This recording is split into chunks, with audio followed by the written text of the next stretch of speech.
Holi special 3 নম্বর মিষ্টির recipe নিয়ে আমি হাজির। এর নাম হচ্ছে চন্দ্রকলা। এটা বানাতে গেলে প্রথমেই লাগবে ময়দা, তার মধ্যে সামান্য লবণ, সামান্য চিনি 2 চামচ মতন দিয়ে আর 1 হাতা মতন ঘি দিয়ে ওটাকে ভালো করে মেখে নিতে হবে।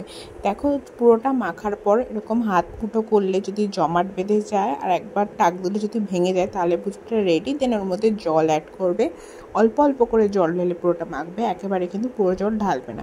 পুরোটা মাখা হয়ে গেলে ঘি লাগিয়ে ওটাকে খানিকক্ষণ 10 থেকে 15 মিনিট ওটাকে ঢেকে রেখে এবার পুরটা রেডি করতে হবে। এর জন্য ফ্রাইং প্যানের মধ্যে নারকেল কোড়া দিয়ে ওটাকে খানিকক্ষণ নাড়াচাড়া করে ওর মধ্যে সামান্য ঘি, স্বাদ মতন চিনি দেবে যতটা তোমার মিষ্টি খাও সেই অনুযায়ী, দেন গুঁড়ো দুধ আর সুজি দিয়ে ওটাকে ভালো করে নাড়িয়ে চাড়িয়ে পুরো রেডি করে নাও। পুরোটা শুকিয়ে যাবে আর কালারটাও চেঞ্জ হয়ে যাবে। দেন ময়দার রুটি বেলে গোল গোল শেপে কেটে নিতে হবে। আর এখানে ড্রাই ফ্রুটস মা গুঁড়ো করে দিয়েছে, তোমরা চাইলে গোটাও দিতে পারো। দেন ছোটো ছোটো বল করে ওই ময়দার লেচিগুলোর মধ্যে দিয়ে সাইডে জল দিয়ে উপরে আর একটা ময়দার লেচি দিয়ে ওটা সাইড দিয়ে মুড়ে দিতে হবে। দেন কড়াইতে তেল দিয়ে ভেজে নাও এবং ভাজার পরে 10 থেকে 15 মিনিট তোমরা চিনির রসের মধ্যে ডুবিয়ে রাখো, তাহলেই কিন্তু রেডি হয়ে যাবে। আর বাড়িতে অবশ্যই বানিও, জানিও কেমন লাগলো খেতে। দেখা হবে নেক্সট ভিডিওতে। And advance happy Holi.